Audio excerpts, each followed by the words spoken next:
Welcome to the Njirati studio located at the CTICC in Cape Town for the African Utility Week 2014. And we have our last speaker of the day, of day one of the conference. Thank you so much for joining us. We have Phindile Baleni. She is the CEO of NERSA.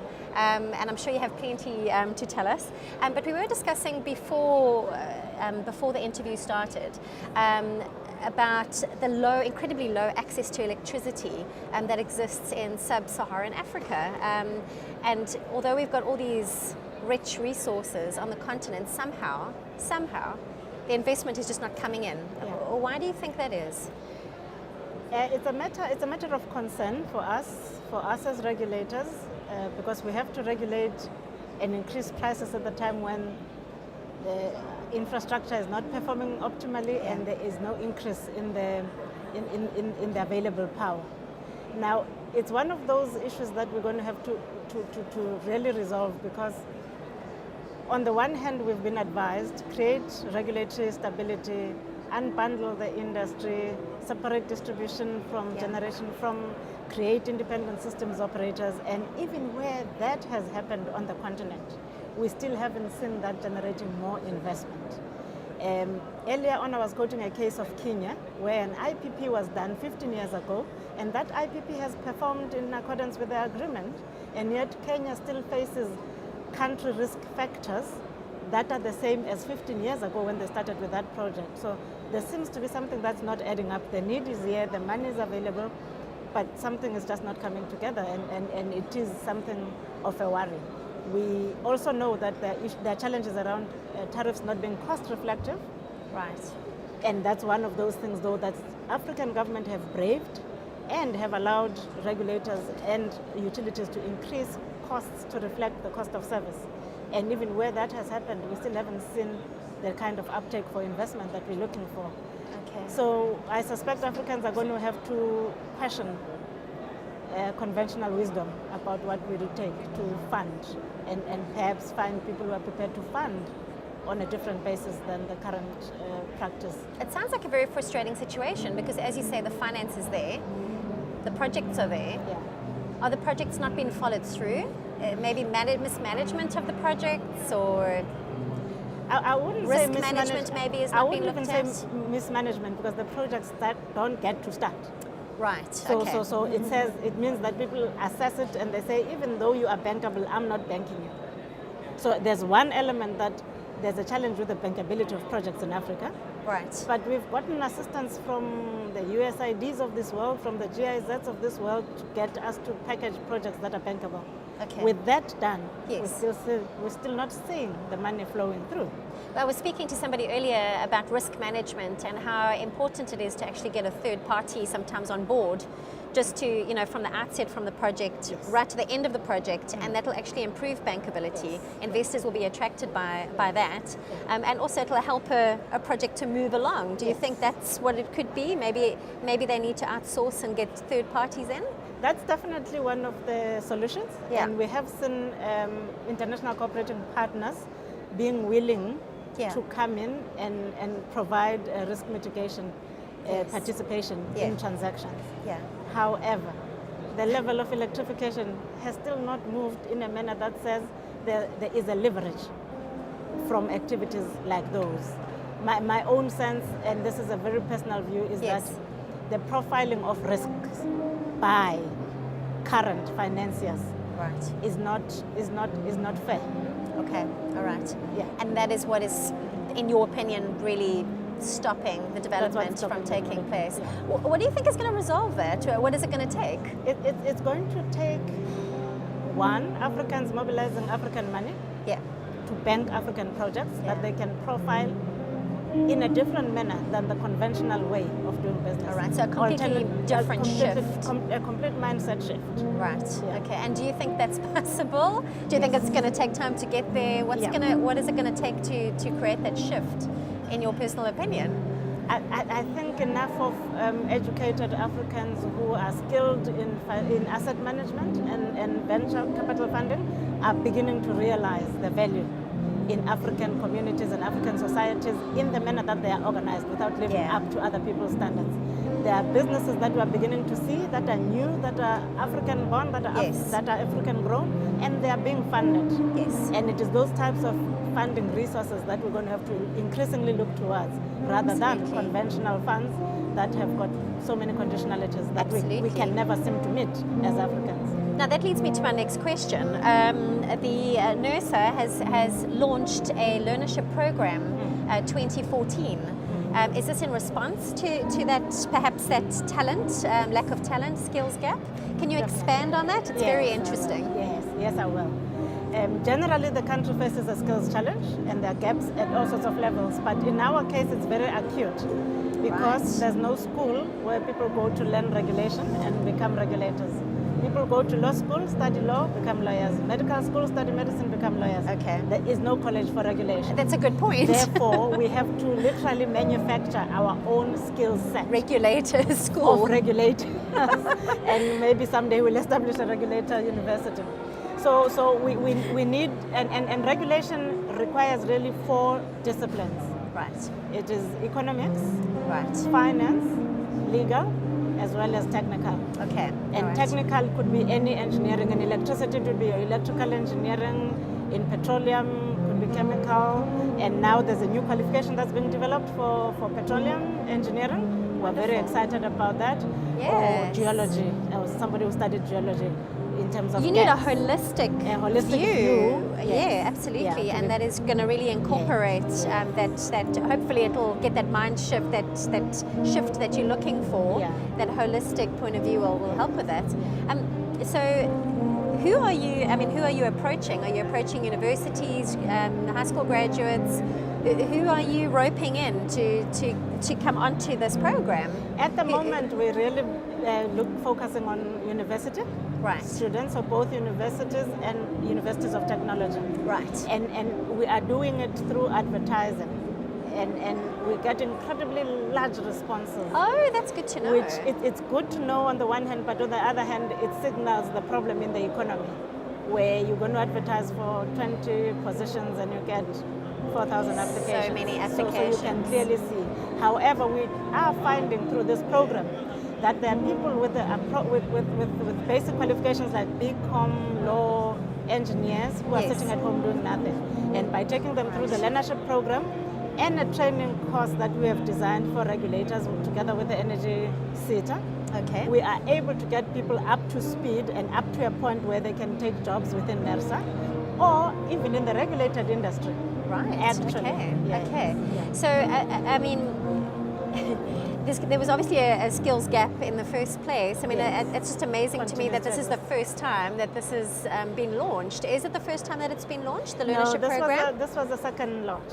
2014 was the second round. But even still, you'd think that it would be much earlier. I mean, where were they getting their graduates from? You know, was it just from also university and just... It was just the usual shotgun recruitment approach, where you tended to have a high turnover rate, because once people see a better paying job, you know, they would quickly move. All right. Because they didn't come to a regulator knowing what a regulator does. So of course there are issues of marketing and positioning of regulators as employers. Right.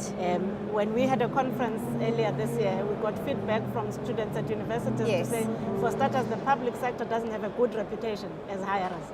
It's And a then whole secondly, rebuilding of the image, of isn't the it? image. Then you don't go out, you don't reach out sufficiently to young people to interest them. And this person was an intern that we had taken, who had a master's in economics. And she enjoyed the time she spent at NERSA and said, I didn't know such an organization existed. So yes, there are issues of image and positioning out there in marketing. Because I think the utility worldwide has been seen as this traditionalist, very closed, sort of old model, and graduates are not attracted to that. So the young graduates, they're wanting to rather go to Microsoft or Apple, and apparently that's the problem that they're having overseas as well, where they actually very short, for instance, not from a regulator point of view, but they're very short of data scientists. You know, for data analytics from all the big data that they're getting from smart grid. So there definitely seems to be a movement towards making the energy industry a bit cooler, if you will. We definitely have to do that. We definitely have to do that. Electricity is not as, it doesn't suffer as badly as oil and gas.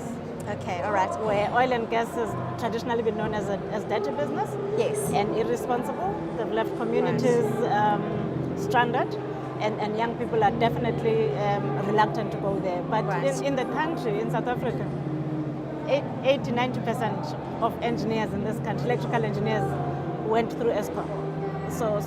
Okay, all right. So they had their time through ESCOM. They had their time through ESCOM, and it's still an attractive employer from what I hear from young people. Yeah. But there's always going to be greener pastures once. Yeah. But there's another program I'd like to talk to that we are involved in, and this is something called Techno Girls. Techno Girls is a program. Techno Girls. Techno Girls. Lovely. So it's a program that's meant to encourage and mentor young girls from disadvantaged communities. Fantastic. And these children are taken when they are in grade 9, and they come and spend their winter and summer holidays, a week in each holiday. Wonderful. With an organization that has agreed to participate all the way until they get to matric. And it's a program that's accredited by the UN, as well as the Department of Women, Youth and People with Disabilities in South Africa. Wow, okay. The success rate of this program is very high. They started in Limpopo a few years ago, and the first matriculants were in 2012. Yes. And all of those children got university entrances and bursaries. So as NERSA, we joined the program 2-3 years ago. The girls are now in grade 11, so they started 2 years ago when they were in grade 9. Fantastic. So there's definitely a result. They've got mentors within the organization, and we have just seen a very different child from the timid little girl who came in who couldn't even articulate themselves. They have now been exposed to industry, they've been exposed to people working at a high level. They speak a little bit more, they are much more confident. Lovely. And their dreams are now bigger. And it's a very exciting industry to go into, you know, I mean, so is medical and, but the energy industry is just... It's vast. I mean, so we take them to our licenses. So they spend time at ESCOM, they'll spend time with Sasol, they'll spend time with Transnet, they'll spend time with a lot of the installations in the energy sector. And the idea is to encourage them with their maths and science and generally science degrees. Right. And then hopefully we can divert them in future into either a regulator or So it's a beautiful one. We've got 5 girls from 2 high schools in Soshanguve, right, which is one of the townships outside Pretoria.